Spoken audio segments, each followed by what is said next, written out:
Assalamualaikum warahmatullahi wabarakatuh. Saya Abdul Latif Sani dengan NIM B2240341 dari kelas Kemuhammadiyah kelas F.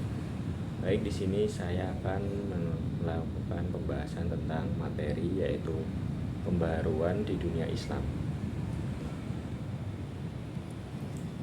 Kita masuk ke materi pertama yaitu pengertian tajdid.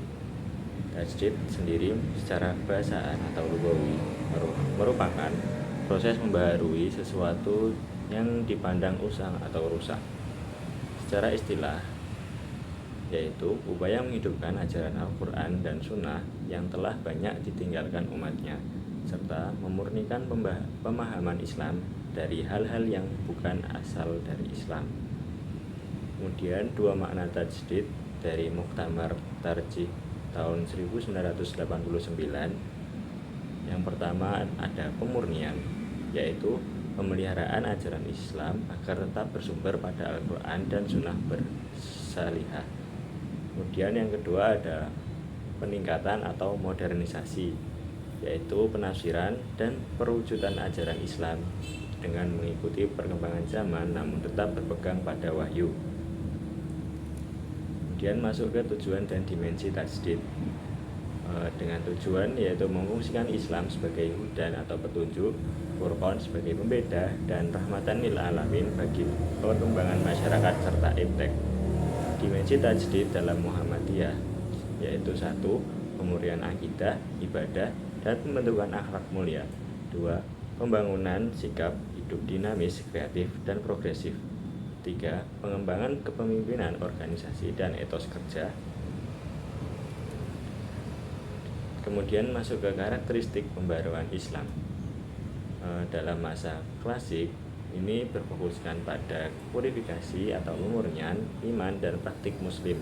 Contohnya ada karya Al-Ghazali dan Ibnu Taimiyah. Kemudian untuk masa modern, gerakan Salafi mengutamakan pemurnian akidah dari TBC yaitu tahayul, bid'ah, dan kufarat. Kemudian yang kedua ada gerakan reformis, yaitu menanggapi tantangan berat dengan memperkenalkan sains dan reformasi pendidikan ke dalam dunia Islam. Kemudian ada tokoh-tokoh pembaharu dalam pembaharuan di dunia Islam, yaitu yang pertama ada Ibnu Taimiyah tahun 1263 sampai 1328. Untuk fokus gerakannya ada pemurnian tauhid dan menentang segala bentuk bid'ah secara kufarat. Kemudian pemikiran utama mendorong umat Islam untuk kembali menggali ajaran Al-Quran dan hadis, menentang sikap taklid atau ikut-ikutan tanpa dasar, dan menegaskan bahwa pintu ijtihad terbuka sepanjang masa. Kemudian tokoh yang kedua ada Muhammad Ibnu Abdul Wahhab tahun 1730 sampai 1791. Inti ajarannya yaitu menekankan pada kemurnian tauhid, rububiyah, uluhiyah, dan asma wa sifat. Kemudian untuk gerakan yaitu menolak keras perbuatan syirik seperti bertawasul kepada orang mati, batu, atau pohon. Dasarnya menggunakan Al-Quran dan Sunnah sebagai sumber utama syariat. Kemudian tokoh selanjutnya ada Jamaluddin Al-Afghani dan Muhammad Abduh.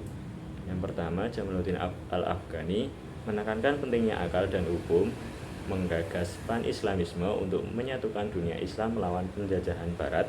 Kemudian ada dua, Muhammad Abduh, fokus pada reformasi pendidikan khususnya di Al-Azhar dan hukum, menentang metode pengajaran yang hanya mengandalkan hafalan tanpa pengertian.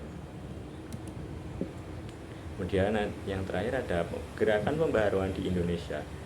Latar belakangnya yaitu dipengaruhi oleh pemikiran tokoh-tokoh Timur Tengah, antara lain ada Ibnu Taimiyah, Abduh, dan lain-lain.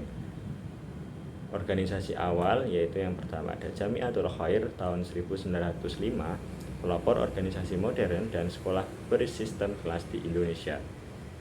Kemudian ada Al-Irsyad yang berfokus pada pendidikan dan pemurnian ajaran sesuai Al-Quran dan Sunnah. Kemudian ada Muhammadiyah, didirikan oleh Kiai Haji Ahmad Dahlan untuk melakukan transformasi sosial dan pemurnian agama di Indonesia. Terima kasih, sekian dari saya. Semoga bermanfaat bagi kita semua. Wassalamualaikum warahmatullahi wabarakatuh.